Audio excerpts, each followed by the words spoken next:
affiliates with these Somali migrants claimed to have fed tens of thousands of American children during the pandemic. They were reimbursed for those meals by taxpayers. However, federal prosecutors found that almost all of those meals were never even delivered to hungry children. In fact, those organizations' leaders spent the money on houses, luxury cars, and real estate in Turkey and Kenya. Another scheme involved hundreds of organizations who were reimbursed for services that were supposed to help people at risk of homelessness. Once again, those services were never provided.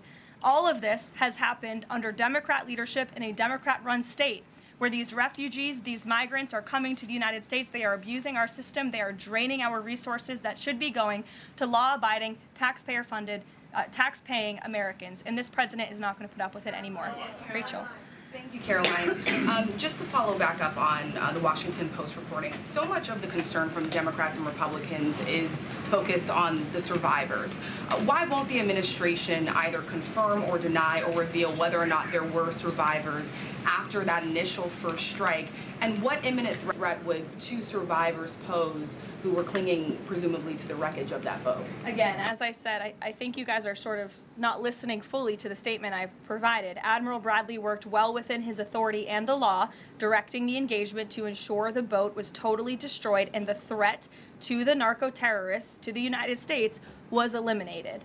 And for any further questions about his thinking, I would defer you to the Department of War. I obviously wasn't in the room for these trials. Just to follow up, Caroline, just on the administration's policy when it comes to survivors, was there a change in policy after this strike on September 2nd? The Washington Post is reporting that these two survivors were killed after a second strike, but then in October, two people were rescued and returned to Colombia and Ecuador. So was there a decision that was made to handle survivors differently after these strikes? Not to my knowledge, no. Steve. The president confirmed that he spoke to the Venezuelan leader. Are you trying to negotiate his departure? Is there an asylum deal under work?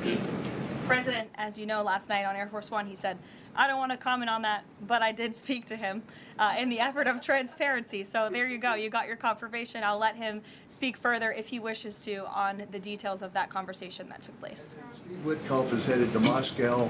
How close are you to some sort of Ukraine agreement? I think the administration feels very optimistic. Obviously, you've seen, Steve, that the president's entire team, including Special Envoy Witkoff and Secretary Rubio and the Vice President and the President himself, Secretary Hegseth as well, have been working so hard on this effort, and they all really want to see this war come to an end. And so just yesterday, Sunday, I believe that was yesterday, they had very good talks with the Ukrainians in Florida, and now, of course, Special Envoy Witkoff is on his way to Russia. This is sort of the shuttle diplomacy that you've seen from this administration play out, where we speak equally with both sides. We've put points on paper. Those points have been very much refined, but as for the details, I will let the negotiators negotiate, but we do feel quite good, and we're hopeful that this war can finally come to an end. Stephen. Thank you, Caroline. I've got a question about Ukraine and then a clarification about the immigration changes that are happening. On Ukraine, President Trump very briefly yesterday said that corruption issues there were not helpful to the peace process following the resignation on Friday of President Zelensky's top aide, Andrei Yermak. We were told from your podium in the prior administration that, quote, there is no indication that there's been any kind of widespread corruption involving U.S. resources in Ukraine. What is the Trump administration's view of corruption issues in the wake of Yermak's resignation, and how is that impacting peace talks? Well, look, I think the president has made it quite clear, as he said last night, corruption is never helpful. And he does not want to see American tax dollars taken advantage of, which is why he has stopped the endless checks that were being written by the previous administration to fund this war. The United States is selling weapons to NATO that are being sent to Ukraine. That's a very different thing than the American people writing blank checks to a war effort very far away. It does not degrade the administration's determination to see this war come to an end, but I think it exemplifies the president's desire to always put the American people and the American taxpayer first. On immigration, you mentioned, or you emphasized that there would be a review of the Afghans who were resettled here under the previous administration. Yes. There's a lot of changes happening right now to asylum and to green card holders. What should the 2 million people with pending asylum claims, or the roughly 1 million people from the 18 other countries of concern, know about what's going on in the review? What's the status of all these other people? There essentially paused for review, and the Department of Homeland Security is taking this very seriously, because we are not going to allow soldiers like we saw in American streets last week to be gunned down at the hands of these foreign nationals who had the privilege of coming to the United States of America. And unfortunately, this is not the only example of a dangerous Afghan who was let in by Joe Biden, who went on to harm the American people. There was an Afghan national who was let into the country under the Biden administration through Operation Allies Welcome, who shot and wounded 2 Fairfax, Virginia police officers during a routine traffic stop. He was killed by return fire after declaring, quote, "I should have served with the explicitive Taliban." 2 Afghan nationals were given legal status by the Biden administration as well, who were arrested and prosecuted for plotting a terrorist attack in Oklahoma just before Election Day in 2024. We all remember that. They possessed hundreds of rounds of ammunition and had pledged their allegiance to ISIS. There was also an Afghan national who was on the terror watch list who was apprehended by Border Patrol in 2024, but then he was released into our country by the Biden administration. Again, let's just highlight the absurdity of that. Border Patrol apprehended a terrorist, and then the Biden administration, because of their lax policies, still allowed him to come into the United States of America. I think everyone in this room, whether you want to admit it or not, does not want that individual living alongside you in your American neighborhood. And that individual was later arrested again after being allowed to live in the U.S. at large for over a year. Another one, a criminal illegal alien from Afghanistan, was arrested by ICE in 2025, convicted of second-degree assault, was previously allowed to stay in the country by the Biden administration. I have several more examples here. I'm happy to provide them to anyone in this room. John. Thank you, Caroline. First of all, happy Thanksgiving to Thank you and your young family. Hope you enjoyed it. I have 2 questions unrelated. The first, back to Afghanistan. My son and I walked by the horrific shooting less than 1 hour before it happened. So for anybody that's here, this thing's real. You outlined all of these unvetted Afghans that that were let in by Biden. We just had one the other day that was going to blow up a DHS building. Can you be specific on what the Trump administration is doing now to re-vet those that are here so that we don't get a repeat of what we had Wednesday night? Sure. I can tell you 2 top-level things, and I would defer you to DHS for more of the specifics, as of course they are leading this effort, and I can assure you Secretary Noem is on the ball. I've spoken with her and her team, and they have an all-hands-on-deck effort to having resources go towards this. But we have paused all asylum adjudications, and then of course the special immigrant visas, which we know many Afghans utilize to come into the country under the Biden administration, have also now been paused. And I would just point out one more time that the Biden administration was responsible for the original sin that led to this tragic killing last week, the botched withdrawal from Afghanistan. He was responsible for Operation Allies Welcome, which is something that this White House and the people behind this podium in the last administration fully and wholeheartedly embraced. And they assured the American people there would be no risk or no harm to them. And as I just laid out for you in those many examples, that unfortunately and tragically has not turned out to be the truth. Just ask the families of these 2 brave National Guardsmen, one who is no longer with us and one who continues to fight for his life. So I know the president is wholeheartedly focused on this effort, and I think unfortunately these events do remind us why it's so important that the president's mass deportation operation continues. With that, Just follow up. The White House today launched a new fake news portal, which I found interesting. What is your objective with that, ultimately? And are you going to name the news networks, and are you also going to name some of the correspondents, some which may be here today? Yes, we are. I'm glad you noticed. Much to the dismay of some of your colleagues in the room, John. And I think it goes to our original promise on day 1 to hold the media accountable, because unfortunately, and we deal with this all day, every day around here, there are so many fake stories that are unfortunately written that have inaccurate characterizations of meetings that took place, and it's all based on anonymous sourcing. And, you know, the standard for journalism, unfortunately, has dropped to such a historic low in this country.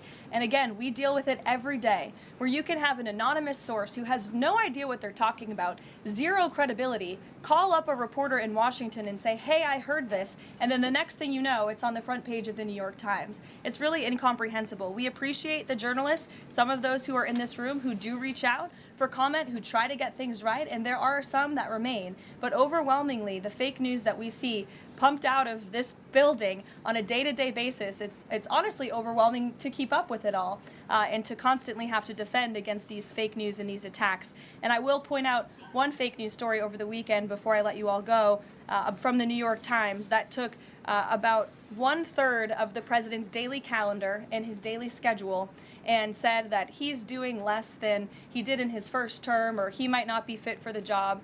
That is unequivocally false, and it's deeply unfortunate that this story was written by the same outlet and the same reporter who wrote this: Biden is doing 100% fine after tripping while boarding Air Force One.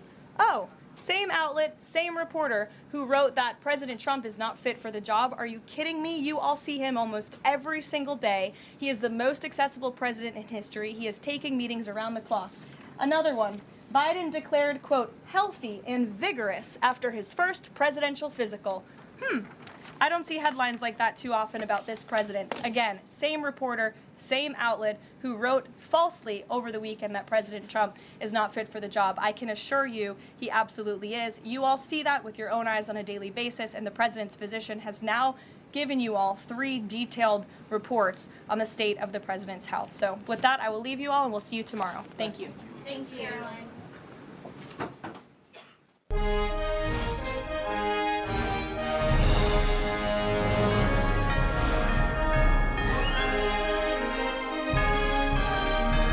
This is NTD Newsroom, live from our global headquarters in New York City. Good afternoon, and thank you for joining us today. You were just watching White House Press Secretary Caroline Leavitt taking reporter questions on a range of topics, including Venezuela, the Russia-Ukraine war and the peace process, and of course involving immigration. Now, tensions between the United States and Venezuela are escalating. President Trump says he spoke with President Nicolas Maduro, while U.S. lawmakers demand answers on alleged follow-up strikes in the Caribbean. Here's more. President Trump confirmed yesterday he had a phone call with Venezuelan President Nicolas Maduro as Washington intensifies military and diplomatic pressure on Caracas. The New York Times reported that you had a phone call with Maduro. Did you? I don't want to comment on it. The answer is yes. And can you tell us a little bit No, about I can't do that. Mr. President, would you say it went well? I wouldn't say it went well or badly. It was a phone call. The news comes as the Trump administration closes Venezuelan airspace, warning airlines and pilots and drug dealers and human traffickers to avoid the region. Mr. President, on Venezuela, can you tell us more about why the airspace above Venezuela should be considered closed? Because we consider Venezuela to be not a very friendly country. They sent millions of people, really, and probably a number in excess of that. And a lot of those people shouldn't be in our country, from jails, from gangs, from drug dealers. The Federal Aviation Administration earlier this month warned airlines of heightened military activity in the region, sparking several canceled flights to Venezuela. Does your warning mean that an airstrike is imminent, or should we not read it that way? Don't read anything into it. Tensions have surged following more than 20 U.S. strikes on alleged drug smuggling boats since September. The administration says these operations have killed more than 80 people designated as narco-terrorists. But lawmakers from both parties are now demanding answers after reports that U.S. forces carried out a follow-up strike on survivors of an attack in September. War Secretary Pete Hegseth has denied ordering any follow-up strikes, calling reports fabricated and inflammatory. I don't know anything about it. He said he did not say that, and I believe him 100%. You don't know if there was You're talking about the 2 men? The second strike to kill the 2 men. No, he said he didn't do it. He said he never said it. Venezuela is now accusing the U.S. of murder, acknowledging for the first time that some of the dead were Venezuelan nationals.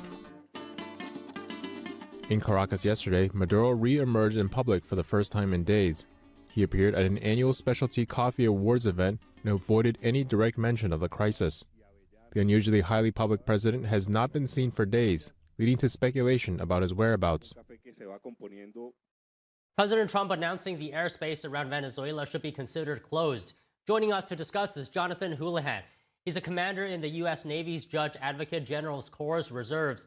He's a veteran of both the Iraq and Afghanistan combat theaters and a designated expert in international national security and operational law. So, Jonathan, always great to have you join us. I just have to ask you this. Does the United States have the legal authority to declare another sovereign nation's airspace closed? Well, I think it's, first of all, anything I say on the program doesn't reflect the DoD or it's in my personal capacity, so based on my previous experience. But yeah, to declare that airspace closed, it's really more of a deconfliction matter, and there's increased operations, obviously, in the airspace. There may be more intelligence gathering activities, more military planes, so it's really a deconflicting of the airspace. So it's normal whenever countries are deconflicting airspace for increased operations.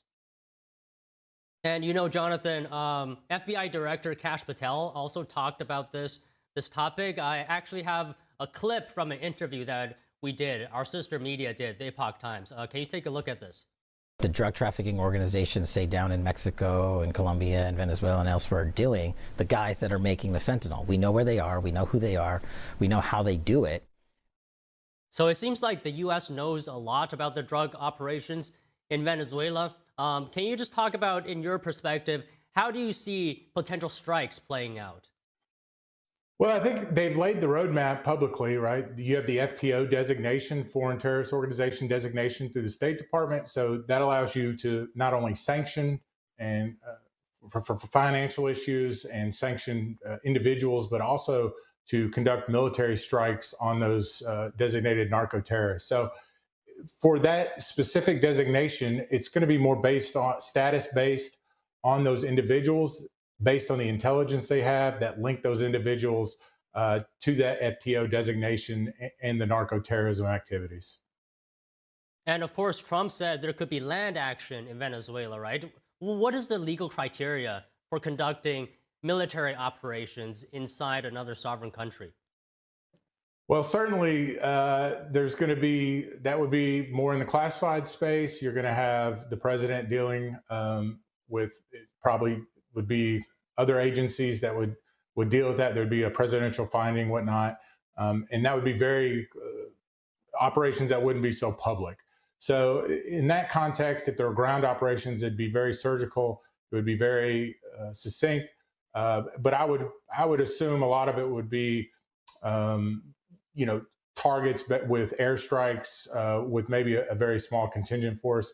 Again, I don't know if that's actually going to occur. If that would occur, I don't have any intelligence to suggest that. It could be just posturing as well to let them know, the Venezuelans know, hey, we're serious about this cartel threat, this FTO threat, the narco-terrorists that reside in your country, that are conducting operations that are affecting the American public, and it's coming across our border. Fentanyl, as you said, I mean, it's killed hundreds of thousands of Americans. It's a very deadly synthetic opioid that has killed hundreds of thousands of Americans in an open border. So they've closed the border. Now there's the maritime threat. They're addressing that maritime threat. And if they're not able to address the maritime threat, they're going to seek to strike targets, their infrastructure, their command and control nodes within Venezuela. I mean, Jonathan, are we in uncharted territory here? Has there been a precedent for U.S. actions such as this, whether we're talking about, you know, drug boat strikes, military buildup, or potential land action? Well, I mean, if you look at the Obama years, you had strikes all over. You know, you had them all over the Middle East, drone strikes that were in sovereign nations based on status-based targets, whether they're Al-Qaeda or other ISIS-affiliated terrorist organizations. Yeah, there's certainly precedent for this. You know, they called them the drone wars back in the day. It was when the strikes started getting approved in third countries. It was outside of the traditional battle space. And look, let's look at this realistically. This is not traditional warfare. This is not armed conflict with uniformed nations. This is non-international armed conflict with belligerents that have taken up arms or otherwise conducted military activity, narco-terrorist activity against the United States. So there is a precedent for this. It's just not what people need, your listeners need to understand is that the same lines of effort that go with the terrorist activities are also with the drug trade, the narco-terrorist activities, human smuggling, human trafficking. All of these lines of effort are similar. So just because it's not an Al-Qaeda affiliated group taken up arms against the United States doesn't mean it's not a clear and present danger or threat to the United States, our population, our citizens, or our property. So President Trump has a duty and responsibility as Commander-in-Chief under Article 2 to conduct military operations to protect the American people. Now, I understand Congress has a role. Congress is going to do what Congress does. They're going to provide oversight. But at the end of the day, the president has to strike when American lives are at risk. So it's the burden of command, the burden of being the president, the burden of being Commander-in-Chief is to take these things serious and strike and make sure American lives are protected. So yes, there's precedent in the Middle East, and now there's precedent in the Caribbean. And if they take that step further and strike within designated FTO targets within Venezuela, I'm sure there's going to be démarche actions. There's going to be all sorts of diplomatic issues that go up to the UN. But at the end of the day, the United States has an inherent right of self-defense, and that includes persons, property, and our citizens. Okay, Jonathan, I just have one more thing I'm wondering here. And you brought up Al-Qaeda, which is a terrorist organization, and the Trump administration last week formally designated Maduro and his allies of his government as members of a foreign terrorist organization. So I'm wondering, what tools does this open up? Could this move give the U.S. expanded military options for striking inside Venezuela, for example?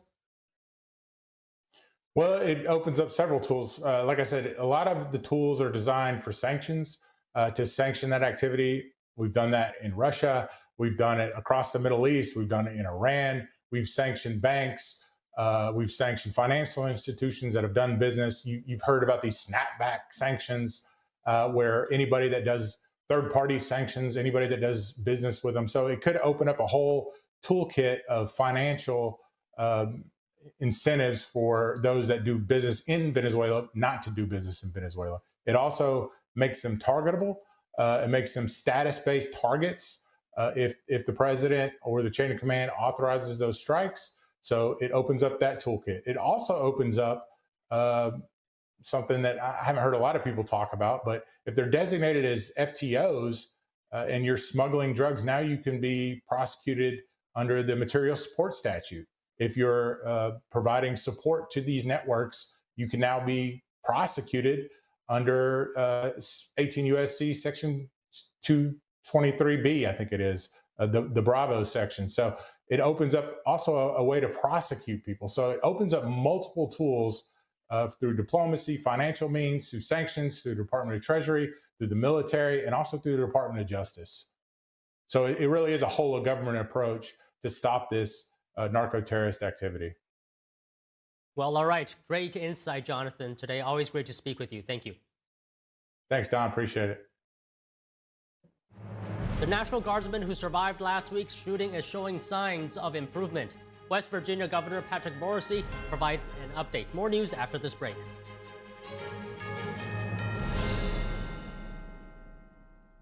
A new era at the design studio by Mathis Home has arrived. For decades, we've brought you the most recognized names in designer furniture.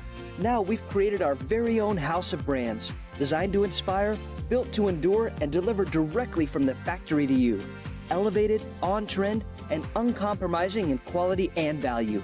Come experience our world-class design destination and discover what's new, what's now, and what's next at the Design Studio by Mathis Home. What if you could whiten your teeth by simply brushing your teeth? Now you can with Smile Actives, the teeth whitening breakthrough that safely gets your teeth white and keeps them white every day just by brushing your teeth. I never thought that whitening my teeth could be so easy. I just put the gel on the brush, the toothpaste on it, brush, and I can see my white teeth. Simply add Smile Actives to any toothpaste and our patented PolyClean technology activates into a powerful microfoam that penetrates into the enamel surface to safely lift and remove stains. You need a simple way to whiten your teeth. without strips, without trays, without going to the dentist. And it was about time that a product was developed that you would be able to do that with just brushing. And now, Smile Actives is even better with new Pro Whitening Gel with 33% greater whitening power, clinically shown to whiten teeth faster, up to 8 shades. 100% of users saw whiter teeth. On food stains, coffee and wine stains, even on veneers, crowns, and dentures. I eat the blueberries, I drink the coffee, and I know that Smile Actives will keep my teeth white every day. If you could use something so easy like Smile Actives to take yellow teeth to white teeth, why wouldn't you? Why spend hundreds of dollars for whitening treatments at the dentist when now you can whiten your teeth with new Smile Actives Pro Whitening Gel every time you brush your teeth? Call or go to smileactives.com and for a limited time get new Pro Whitening Gel for just $24.95. Order in the next 5 minutes and buy one get one absolutely free for just $24.95. That's 2 for 1 and save 58%. We'll even include free shipping. Get your teeth whiter guaranteed or return it within 60 days for your money back. I smile every day now. The difference is literally night and day. So now I'm always smiling, always choosing, because now my teeth are much whiter. This offer is not available in stores, so call or click now before the special buy one get one free offer goes away. With Select Specs £6 specs, you can get 10 pairs of prescription glasses for just £60. That includes frames, prescription lenses, and delivery free to your door. And what makes this really special is each pair can have a different prescription. So it's glasses for everyone. SelectSpecs.com/£6. 10 frames, all with prescription lenses and anti-scratch coating for just £60. You don't get that on the high street. Right now you can save an extra 5% with offer code CG5OFF.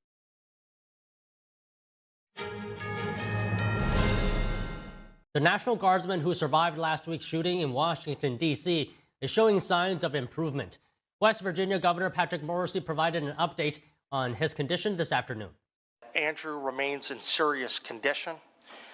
We did have some positive news that we were told that Andrew was asked if he could hear the nurse who asked the question to give a thumbs up, and he did respond. And we were told that he also wiggled his toes. So we take that as a positive sign. Fellow Guardsman Sarah Beckstrom was killed in Wednesday's shooting. During a vigil on Saturday, Morrissey said of the 20-year-old, quote, "She had a lot of kindness and certainly had courage." President Trump has invited the parents of both Guardsmen to the White House. The 29-year-old Afghan national faces 1 count of first-degree murder and 2 counts of assault with intent to kill. In response to the attack, the Trump administration has halted all asylum decisions and paused visas for travelers with Afghan passports. Luigi Mangione, the man accused of killing United Healthcare CEO, was back in court today. His lawyers are fighting to get evidence excluded from his murder trial. Mangione was arrested days after the killing of United Healthcare CEO Brian Thompson at a McDonald's in Pennsylvania. At the time, a gun and notebook were recovered. Prosecutors say the notebook expressed an intent to, quote, whack a healthcare insurance executive. The defense team wants these items thrown out because they say police did not have a warrant to search Mangione's backpack. This would be a blow to prosecutors and would deprive them of a possible murder weapon and evidence that could point to motive. A federal appeals court rules that President Trump's appointee, Alina Habba, can't serve as the U.S. Attorney for New Jersey. The Trump administration pushed for Habba to remain in the role after her interim appointment. The court said she needed Senate confirmation. Challenges to Habba's tenure came after people she charged with federal crimes tried to block the charges. They argued she wasn't lawfully in the role after the 120-day interim term had passed. Habba has said she was fighting to stay in the position on behalf of all federal prosecutor candidates who have been denied Senate hearings. Other Trump nominees for federal prosecutor have also faced legal challenges.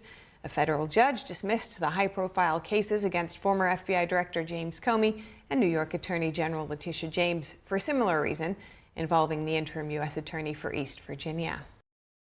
Lawmakers are returning to Washington, D.C. this week. The House is teeing up a vote meant to discourage U.S. schools from taking grants from the Chinese Communist Party. In many cases, these grants are used to ingrain the Communist Party's ideology into the minds of young students. NTD's Melina Weisskopf reports. House lawmakers are working to prevent young students from being influenced by the Chinese Communist Party. The Education Committee reported earlier this year that Confucius classrooms have infiltrated more than 500 American K-12 schools. The CCP Confucius classrooms pose a national security risk, a geopolitical security risk, and an academic security risk. To combat these threats, the committee... The chairman described Confucius classrooms as CCP propaganda outposts. Many lawmakers have raised concerns that these types of classrooms are disguised as cultural exchange, but that the Chinese Communist Party has other goals. The CCP doesn't do these things with a charitable intent. The entire purpose of the programs is they expect something in return, control over curriculum, and thereby influence over the young minds that are subject to it. Congressman Kiley's bill called Protect Our Kids would allow the government to withhold tax dollars from elementary through high schools that have financial support from China. It will be voted on this week. It is unacceptable that American school districts have entered into financial agreements with entities tied to the CCP, an adversary of the United States, a regime with one of the worst human rights records in modern history. Lawmakers recently passed legislation to tackle the issue at the college level. Reporting from Washington, D.C., Melina Weisskopf, NTD News. More states are redistricting. Indiana House lawmakers released a draft of a congressional map. It could lead to 2 more Republican seats in Congress. The map would put the GOP on top in all 9 of the state's congressional districts. The biggest change would come in Marion County, where state capital Indianapolis is located. The county will be split into 4 separate districts and dilute the Democrats' power there. The map still needs approval. In the end, in the Indiana State Senate, Republican President Pro Tem Roderick Prey opposes the new map. Other Republicans have said they prefer flipping districts rather than redrawing the map. The White House has been heavily involved in the effort. Vice President J.D. Vance has visited the state twice. A vote is expected in the next 2 weeks. Turning Point USA is planning a rally in favor of the map. No respite for some of the areas still recovering from a disruptive post-Thanksgiving storm. A new winter storm is racing out of the plains toward the northeast. Forecasters warn the system will spread snow, ice, and heavy rain from the central plains into the Midwest and interior Northwest today. The National Weather Service says the storm will bring hazardous snow and ice to the mid-Atlantic and Northeast as the first big winter storm of the season moves in. In New York, Lewis County is under a winter weather advisory, with up to 8 inches of snow expected. Travelers has been urged to use caution as snow-covered roads and restricted visibility are likely. And after the snow and ice, a surge of Arctic air will settle in, dropping temperatures to their lowest levels of the season in parts of the central and eastern U.S. President Trump said the United States could eliminate income taxes over the next couple of years due to tariff revenue. We talked to an economist about the feasibility of this after the break.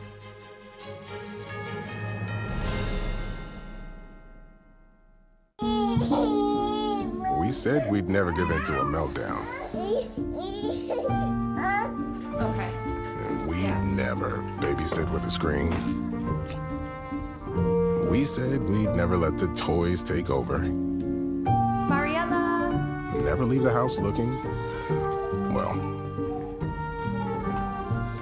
and never let them out of our sight.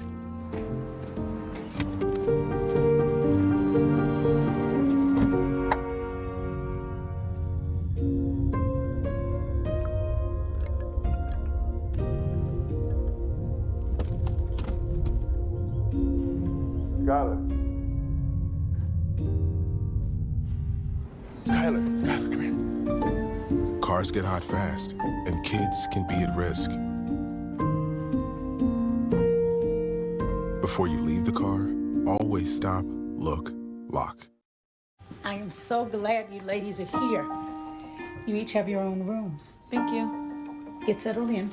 I'll call you for dinner. Adopting teen sisters, it's a lot. Girls, you're gonna be late.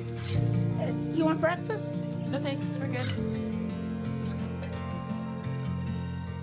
They're always in their own world. Did you get there? Twice the work. Twice the surprises. Just try it. But if you think of it that way, they're also twice as fulfilling. I think you should ask her yourself. Is it okay to call you Mom? Of course you can.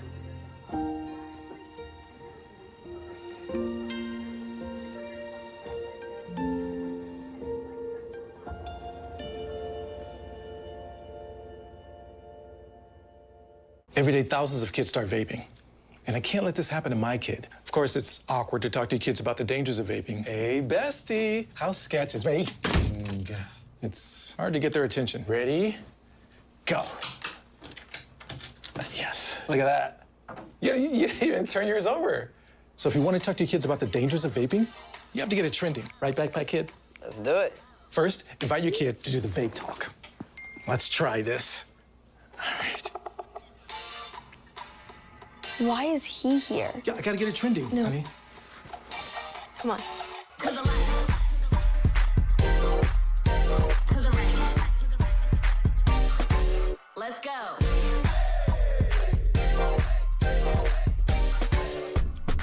Oh, honey, can we talk? Yeah, what's up?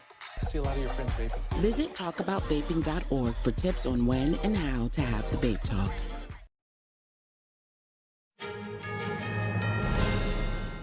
President Trump said the United States could eliminate income taxes over the next couple of years due to tariff revenue.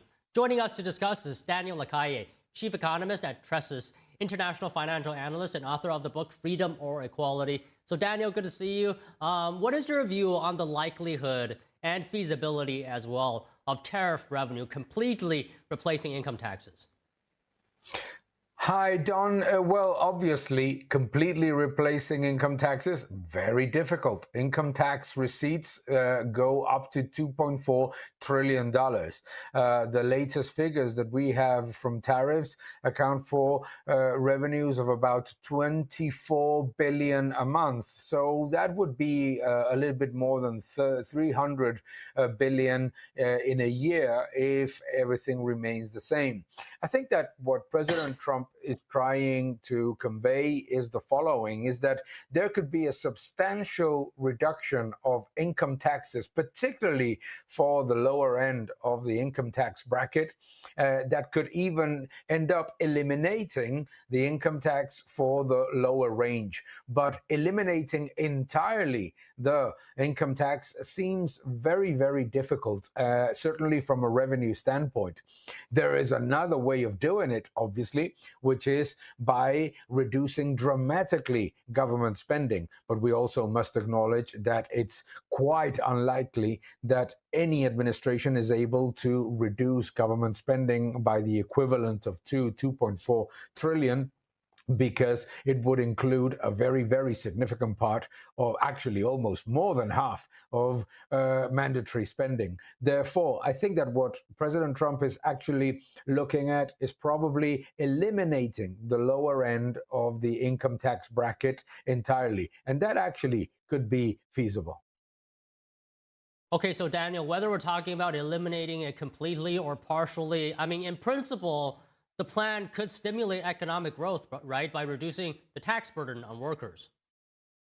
In any shape or form, any measure that we have discussed actually a couple of times, like, for example, reducing tax, even providing a check from the extraordinary revenues coming from tariffs, etc. Any of those measures are going to be positive for consumption, for economic growth, and for the improvement of the manufacturing and the services sector within the United States through domestic demand. Any of those measures will be positive. But we also have to acknowledge that the first thing that the United States needs to do is to rein in the enormous fiscal burden that has been inherited from the Biden administration, with a deficit that stands close to the $2 trillion figure. The first and foremost policy needs to be eliminating or certainly bringing that deficit to the lowest level possible.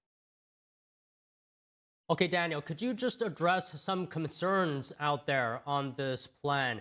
For example, hypothetically speaking, if the U.S. were to impose $2.4 trillion of tariffs a year, what would be the impact on trade and the economy? Well, certainly 2.4 trillion in tariffs is a phenomenal figure, and it looks almost impossible to achieve if you look at it from the figures of imports into the United States. But let's assume that it would happen. Let's assume $2.4 trillion of tariffs from abroad. It would definitely reduce international trade with the United States, absolutely, because let's assume that the entirety of those tariffs are absorbed by the producers abroad. Even if that were the case, it's going to make it very, very difficult for those producers to go to the U.S. market in the shape and form that we see it today. So, in essence, it would certainly have a very, very dramatic impact on international trade. It would certainly also create the desire from other governments of imposing very aggressive tariffs against the United States if it's as successful as to reach the levels of revenues that make it possible to eliminate such an incredibly receipt-heavy tax as the income tax. No, so I don't know. It's very, very, very challenging to think that something of this magnitude can happen. I think that the opportunities that are more feasible are in a reduction in taxes for the U.S. citizens, maybe even the possibility of a check if the revenues are exceptional. And certainly now that the waters of trade agreements have settled, and we know that next year there's going to be a significant level of growth in international trade, and there will be very, very low implications of these tariffs on inflation, then at least what we know right now is that there could be revenue positive and growth positive measures that may not entirely eliminate the income tax, but would certainly improve the domestic economy. At 2.4 trillion of tariff revenues seems to be in any shape and form almost impossible. Okay, let's say we get a partial reduction in income taxes through tariffs. The question still remains, though, are tariffs a sustainable revenue source for a country? Well, if it continues to be a growth economy that the rest of the world wants to sell to, absolutely they are. In fact, if you look at China, if you look at Brazil, if you look at the European Union, we talk a lot about tariffs in the United States, but we don't talk about the tariffs and non-tariff barriers that these economies continue to implement, and it seems that nobody is creating a big fuss about it all. So are they a measure that is leveling the playing field in trade, and that at the same time is strengthening international trade and improving the situation for United States companies with non-inflationary effects? Yes. Are they a magic wand that can generate perpetual revenues forever and increasing those revenues? Not necessarily. So I think that we need to be balanced. I think that the measures that have been implemented this year have proven to be positive for the economy. The economy is growing at a 4% annualized rate, according to the Atlanta Federal Reserve. They have not created inflationary pressures. The latest estimates from Bloomberg Economics show that inflation in the next month is going to be at the same level as it was in August and lower than in September and October last year. And at the same time, we are seeing that it's generating significant revenues and that the deficit is being reduced. Then there are a lot of positive elements. What we need to see is the effect in 2026 and 2027. If, as I expect, the deficit of the United States is going to drop down significantly in terms of GDP and also in terms of in absolute terms, and at the same time, we're going to get a stronger economic growth, more manufacturing, and a better service economy, all those elements then are likely to generate a positive outcome. And I think that is undeniable right now. Yeah, I mean, those are all positive outcomes. Daniel, maybe you can just address one more concern here.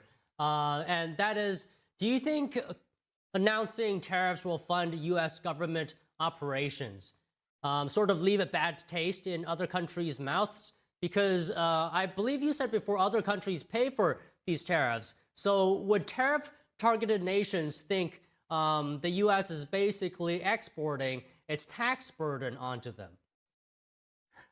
It's a great question, but ultimately, if you think about it, that's what all governments do, don't they? When they are imposing CO2 taxes on U.S. companies, when they're imposing the different regulatory taxation and tariff and non-tariff barriers on U.S. companies, they are doing it and saying to their citizens in their countries that they're doing it to fund policies and programs in that country, So yes, absolutely, taxation and trade measures are all taken to try to improve the situation or to try to pay for programs in the country. But that is not only in the United States; it's also in other countries. What you're absolutely right is that there is a completely biased narrative all over the world in which it seems that the only country in the world that puts tariffs is the United States, which is false. And it seems that the only country in the world that wants to pay for an improvement in the conditions for their own citizens is the United States, when China, when the European Union, when India themselves are actually doing exactly that, using the trade, tariff, and taxation barriers to fund programs or supporting local industries. Very good points there, Daniel. Thank you for speaking with us today. Thank you very much, Don. Have a good day. Major trade news today. The Trump administration says it has reached an agreement in principle with the UK on pharmaceutical pricing. The deal is part of the new US-UK economic prosperity deal announced by President Trump and UK Prime Minister Keir Starmer. Under the agreement, the UK will reverse years of declining National Health Service spending on innovative medicines. It will raise the net price it pays for new drugs by 25%. Britain also committed to limiting rebate demands. In return, the US will exempt UK-made pharmaceuticals, ingredients, and medical technology from Section 232 tariffs. It will also avoid launching tariff investigations tied to UK pricing practices during Trump's term. Officials say the agreement is designed to correct long-standing trade imbalances and strengthen investment and as well drug innovation in both countries. Expanding peace in the Middle East. That was one topic discussed between Israel's Prime Minister and President Trump. On X, Benjamin Netanyahu's office confirmed that the two leaders chatted. The Post said they talked about disarming Hamas and demilitarizing the Gaza Strip. They also talked about expanding peace agreements. The chat came a day after President Trump wrote on Truth Social, quote, "It is very important that Israel maintains a long and strong and true dialogue with Syria, that nothing takes place that will interfere with Syria's evolution into a prosperous state." Netanyahu's office noted that during their talk, President Trump invited the Prime Minister to meet at the White House in the near future. A critical round of diplomacy over the weekend, with U.S. and Ukrainian officials pushing for a framework to end the war. President Trump says progress is being made. They're going along, and they're going along well. We want to stop people from being killed. Doesn't have much to do with us, but I'd like to see if we could save a lot of souls. Do you want, to tell Putin, here is my deadline for you to... No, I don't have a deadline. I have a deadline when the war is over. And hopefully the war is going to be over. 27,000 people killed last week. 27,000 over the last 3 or 4 weeks. 27,000 people killed. That war should end. The U.S.-Ukraine talks unfolded yesterday at a private club near Miami. Ukraine entered the meeting facing intensifying pressure at home, including a major corruption probe and widespread power outages from Russian strikes. The talks also came as Russian forces continue to push along the front lines. Secretary of State Marco Rubio told reporters yesterday the session with the Ukrainian team was productive, but work remains in the search for a peace deal. Rubio says the U.S. has to bring Russia on board and find a middle ground between Moscow's goals and Kyiv's goals. If you've never given any thought to safety concerns for female runners, well, you're probably not alone. When we come back, NTD takes a look at why many women don't feel safe while running. Stay with us.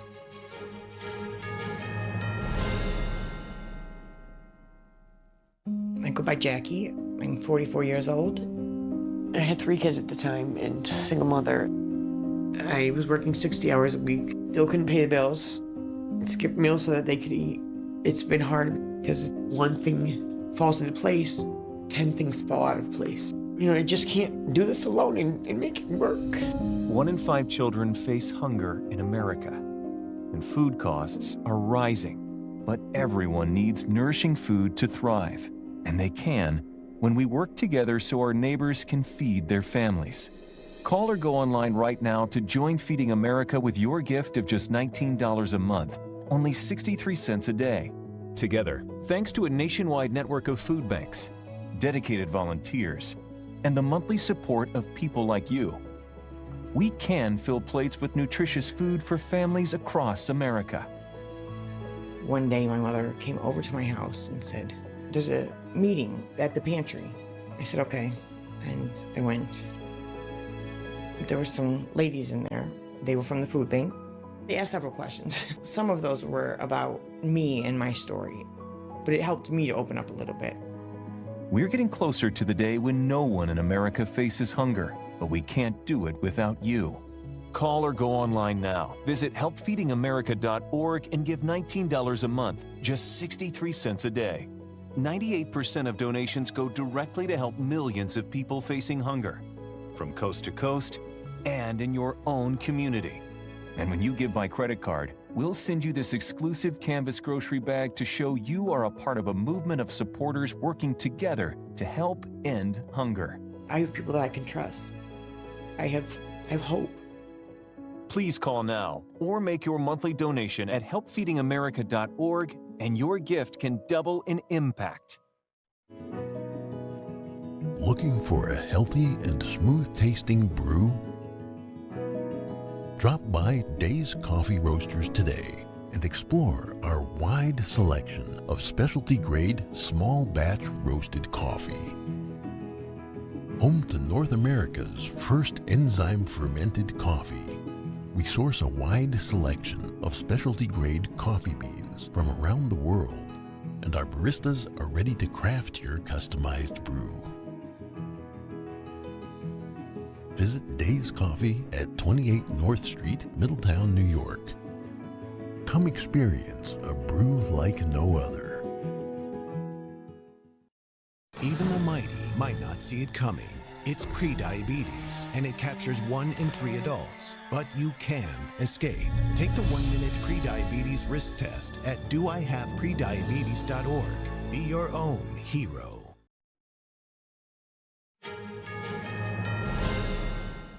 Safety while running is something many women have concerns with, but it's a problem that tends to get overlooked, and incidents are often not called to be investigated. NTD Sean Marshall spoke with a woman who started a clothing brand so women can feel safer while running. Studies show that a concerning number of women feel unsafe while running. A 2023 Adidas study found it to be 92%. I've had, like so many other women, catcalls, cars honking. A lot of women just want to run in peace. Those numbers motivated Faith Chima and the FitSafe clothing brand to make a difference in combining fitness and safety together. FitSafe is also running their own survey to get more up-to-date data. So it started out as a personal frustration of mine because I could only run very early in the mornings as a mom of 3 and busy attorney. And I was always worrying about my safety. So I started to dig into the research because I was looking for an activewear that would enhance my safety and something that was also functional and stylish. During the New York Marathon Runners Expo, a table caught my attention because it had safety gear on it. I then realized women's safety while running was something I never even thought about. Yes, so there is limited data on what women have experienced while running. A lot of women, several of my customers have come up to me to say that they really resonate with our mission because they have been followed on many occasions. Some of them have been harassed. The data shows that 68% of women have been attacked. Chima says many of these cases go unreported because the women are either not believed, taken seriously, or don't want to relive the experience. So we are solving this problem by designing intelligent clothing. We believe that wearing intelligent clothing can make a difference, and so all of our pieces are made with functional pockets that can be used to store your phone, your safety essentials. Studies have shown that one of the best tools to carry on around to keep you safe is your phone. And so we have crop bras that are designed with front zippered pockets, so that way you have your phone right in front of you and you have quick access to what you need to keep yourself safe. Chima believes there should be more conversations about running safety and that men should be invited into the conversations, as men are not having the same experiences and could be on the lookout and educated on how to notice when something strange is going on. Sean Marshall, NTD News. The White House is officially decked out for Christmas. First Lady Melania Trump personally selected this year's theme, Home is Where the Heart Is. It's the First Lady's 5th year shaping the holiday. Look at 1600 Pennsylvania Avenue. She says the decor celebrates American generosity, patriotism, and gratitude. Here's more. This year's display includes over 50 Christmas trees, Melania Trump's signature wreaths with red bows outside the windows, and the official White House Christmas tree, an 18-foot fir in the Blue Room. In the East Room, the patriotic decor honors America's upcoming 250th anniversary. The Green Room focuses on family fun with games and Lego portraits. The Red Room highlights her Fostering the Future initiative, decorated with thousands of butterflies. And in the Blue Room, this year's theme honors Gold Star families. Blue, gold, and ivory decor and custom 3D printed ornaments show every state's bird and flower, and gold stars symbolize sacrifice. And in the state dining room, a massive gingerbread house features the South Portico, built from more than 100 pounds of gingerbread dough. Public Christmas tours begin tomorrow. The TSA says it screened over 3.1 million travelers yesterday, an all-time record. The agency said its top 10 busiest days all surged past 3 million. Meanwhile, the TSA said it was introducing a $45 fee option for travelers without real ID. Starting February 1st, travelers will be able to use an alternative identity verification system called TSA Confirm ID. According to the TSA, more than 94% of passengers already use their real ID or other acceptable forms of identification. The TSA is urging travelers without real ID to pay the fee online before traveling. The agency said it expects increased wait times for travelers who do not provide acceptable identification. How is President Trump's health? The White House reads out his MRI report from October. More news after this break.